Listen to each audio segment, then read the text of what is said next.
नमस्कार, आप देख रहे हैं स्पेशल स्टोरी। मैं हूं परवीन शेख। प्रधानमंत्री नरेंद्र मोदी के दिमागी नक्सल वाले बयान के बाद सियासी और सोशल मीडिया की बहस और तेज हो गई है। 15 अगस्त को लाल किले से पीएम मोदी ने दिमागी नक्सल शब्द का इस्तेमाल करते हुए ऐसे लोगों पर निशाना साधा जिन्होंने युवाओं को भ्रमित कर रखा है। अब इसी बयान पर सीजेपी की तरफ यानी कॉकरोचों की तरफ से सोशल मीडिया पर एक नई अपील सामने आई है। सीजेपी नेता रत्ना सिंह ने सवाल उठाया है, अगर सभी दिमागी नक्सली एक साथ आ जाएं तो क्या होगा। यानी जिस शब्द को प्रधानमंत्री ने अपने भाषण में इस्तेमाल किया उसी को अब कॉकरोच यानी सीजेपी अपने अभियान और लामबंदी के लिए इस्तेमाल कर रही है। इस बीच बीजेपी ने भी इन कॉकरोचों की हेकड़ी और औकात दिखाने के लिए अपनी सोशल मीडिया टीम को जमीन पर उतार दिया है, जिससे ये कॉकरोच जहां पैदा हुए वहीं इन्हें दफन कर दिया जाए। साथ ही स्पेशल स्टोरी में आपको बताएंगे कैसे कॉकरोचों को पर्दे के पीछे से मदद की जा रही है और इसके पीछे केजरीवाल का नाम बार बार सामने आ रहा है। ये सब आपको बताएंगे आज की इस स्पेशल स्टोरी में, लेकिन सबसे पहले बात कर लेते हैं सौरभ दास की, जिनका एक बड़ा बयान सामने आया है। देखिए क्या कह रहे हैं सौरभ दास। सरकार डिले कर रही है, सरकार डिले गेम्स खेल रही है हमारे साथ। ये छात्र बिल्कुल बर्दाश्त नहीं करेगा। जुलाई 25 को सरकार ने पूरे देश भर के सामने कमिटमेंट दिया। अगर कमिटमेंट दिया तो उसको ऑनर करना पड़ेगा। आप ऑनर नहीं कर रहे हो। इतने सारे आपने जो कमिटमेंट्स दिए कॉम्पनसेशन के बारे में, एफआईआर के बारे में, तो आपने पूरे देश के साथ विश्वासघात किया है। आप सुप्रीम कोर्ट में अगर स्टैंड नहीं ले रहे हो तो विश्वासघात कर रहे हो आप युवाओं के साथ। हम ये बर्दाश्त नहीं करेंगे। तो सीजेपी के प्रवक्ता सौरभ दास इस वक्त बिल्कुल भी यहाँ पर कहें कि सरेंडर करने के मूड में नहीं है। एक तरह से मोदी सरकार के खिलाफ इन्होंने अपनी आवाज और बुलंद कर दी है। सुप्रीम कोर्ट के चीफ जस्टिस सूर्यकांत मिश्रा ने 15 मई को एक मामले की सुनवाई के दौरान कॉकरोच और परजीवी यानी तिलचट्टो शब्दों का इस्तेमाल किया था। अदालत में जस्टिस अक्सर या जज जो हैं वो मौखिक टिप्पणियां करते हैं। ऐसी टिप्पणियां रिकॉर्ड में नहीं जाती। कॉकरोच वाली मौखिक टिप्पणी के बाद इसे लेकर विवाद शुरू हो गया। नौकरी तलाश रहे अभिजीत दीपके, सौरभ दास और उनके जैसे कुछ और बेरोजगार साथियों ने इसे भुनाने के लिए सोशल मीडिया पर कॉकरोच जनता पार्टी यानी सीजेपी नाम से एक आंदोलन ही शुरू कर दिया। देखते ही देखते इसके फॉलोअर्स लाखों में पहुंच गए। इस बीच मेडिकल प्रवेश परीक्षा रद्द हुई तो सीजेपी ने इसे मुद्दा बनाकर जंतर मंतर पर डेरा डाल लिया और सरकार से आंदोलन की परमिशन भी मांग ली। सरकार ने इसकी इजाजत भी दे दी। पहले तो सीजेपी नेताओं ने कहा कि राजनीति करना उनका मकसद नहीं है, वो ऐसे ही मुद्दों पर आंदोलन करेंगे। उनके आंदोलन का दूसरा सीजन स्कूलों में सुधार के लिए शुरू भी हो गया। अब सीजेपी के जो फाउंडर हैं अभिजीत दीपके, अब वो कह रहे हैं कि चुनावी राजनीति भी करेंगे, यानी वो अब चुनाव भी लड़ेंगे। ये उनकी अपनी मंशा साफ कर दी है। इन तिलचट्टों यानी कि कोई इनका राजनीतिक दल और मोदी विरोधी जो ताकतें हैं वो इनको पैसे फंडिंग कर रही है और सभी तरह की सहूलियत दी जा रही है। अब ये साफ हो गया है कि इन तिलचट्टों को आगे बढ़ाने का काम केजरीवाल ने किया, जो अपनी खोई हुई सियासी जमीन को मजबूत करने में जुगत लगा रहे थे, लेकिन वो इसमें नाकामयाब हो गए। सीजेपी के पहले चरण के आंदोलन की सफलता केंद्रीय शिक्षा मंत्री धर्मेंद्र प्रधान के इस्तीफे के रूप में सामने आई। आंदोलन के दौरान ही नीट पेपर लीक गड़बड़ी रोकने के लिए सरकार ने कई कदम भी उठाए, कुछ को हटाया गया और कई के खिलाफ बड़ा एक्शन भी लिया गया। दिमागी नक्सल की आड़ में बड़ा प्रोपेगेंडा। प्रधानमंत्री नरेंद्र मोदी ने स्वतंत्रता दिवस पर अपने भाषण में कहा कि हथियारबंद नक्सलियों को तो हम खत्म कर चुके हैं, लेकिन दिमागी नक्सल अब भी बचा हुआ है। इसे बीजेपी से खार खाए राजनीतिक दलों और सीजेपी के नेताओं ने अपने ऊपर ले लिया और पहले से पूर्व फाइनेंस मिनिस्टर और कांग्रेस नेता पी चिदम्बरम ने खुद को दिमागी नक्सल होने की घोषणा कर दी। दिमागी नक्सल पर छिड़े सियासी दंगल में आम आदमी पार्टी के संयोजक और दिल्ली के पूर्व मुख्यमंत्री अरविंद केजरीवाल भी कूद गए। उसके बाद जम्मू कश्मीर की पूर्व सीएम महबूबा मुफ्ती, टीएमसी यानी ममता गुट की सांसद महुआ मोइत्रा और कीर्ति झा आजाद के अलावा राष्ट्रीय जनता दल के सांसद मनोज झा ने भी खुद को दिमागी नक्सल की कैटेगरी में खड़ा कर दिया। बात इतनी ही नहीं है, अब तो सोशल मीडिया पर दिमागी नक्सल पार्टी का उदय भी हो चुका है।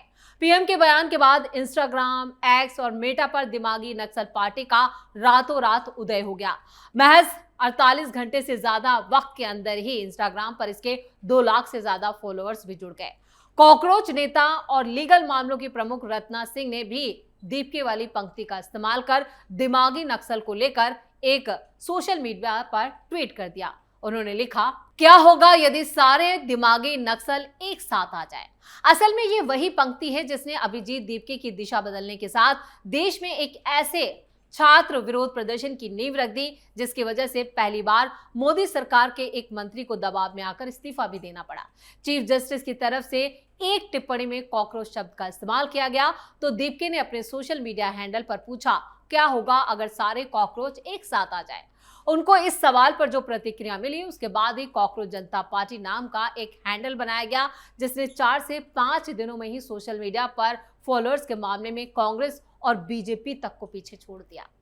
रत्ना सिंह के सवाल पर लोगों का क्या जवाब। 15 अगस्त को पीएम मोदी के बयान के बाद रत्ना सिंह ने सोशल मीडिया पर यह सवाल किया तो हजारों लोगों ने इस पर अपनी प्रतिक्रिया दी।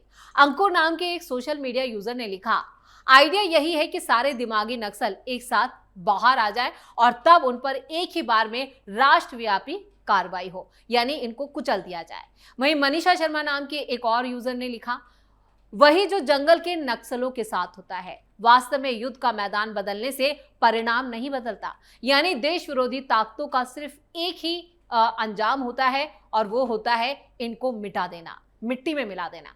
वहीं कुछ लोगों ने कमेंट करते हुए पूछा, क्या होगा अगर सभी बीजेपी समर्थक और राष्ट्रवादी और संघी एकजुट हो जाए। जिन बहुत कम लोगों ने इस सवाल पर सीजेपी का समर्थन किया, यानी सोशल मीडिया पर इसमें ना के बराबर थे। उनमें से एक ने जरूर लिखा कि दिमागी नक्सल और इस पर गर्व है। यदि सवाल पूछना हमें दिमागी नक्सल बनाता है तो मेरी भी इनमें गिनती कर लो। मैं रत्ना सिंह के साथ हूं, कम से कम हमारे पास सोचने के लिए दिमाग तो है, आगे क्या होगा। पीएम मोदी ने दिमागी नक्सल पर क्या कहा था, चलिए अब वो बयान भी देख लेते हैं जिसको लेकर सोशल मीडिया पर इस तरह से तगड़ी बहस छिड़ी हुई है। यानी एक बड़ा समर्थक मोदी के समर्थन में खड़ा है तो दूसरे कुछ युवा जो भ्रमित युवा हैं वो इन कॉकरोचों के साथ खड़े नजर आ रहे हैं। तो पीएम मोदी का ये बयान देखते हैं। जंगलों में हमें हथियारी नक्सलों का खात्मा बुलाने में, उस संकट से देश को मुक्त कराने में सफलता मिली है, लेकिन हथियारी नक्सल तो गए, लेकिन दिमागी नक्सल, ये दिमागी नक्सल मौके की तलाश में है, हिंसा अराजकता के वो रास्ते खोज रहे हैं, समाज को गलत राह पर घसीटने के लिए भांति भांति के दांव कर रहे हैं।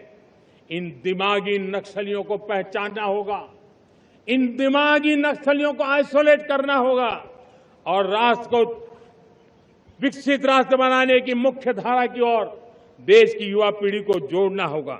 देश के 80वें स्वतंत्रता दिवस पर लाल किले की प्राचीर से प्रधानमंत्री नरेंद्र मोदी ने कहा कि जहां सशक्त नक्सलवाद का खतरा अब समाप्ति की तरफ है, वहीं दिमागी नक्सल सोच रखने वाले कुछ लोग ऐसे हैं जो वायलेंस और अराजकता फैलाने के मौके की तलाश में है और देश को गलत दिशा में ले जाना चाहते हैं।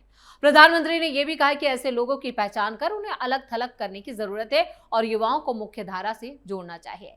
सीजेपी ने पीएम मोदी के इसी बयान को युवाओं के प्रदर्शन से जोड़ने की कोशिश करती है।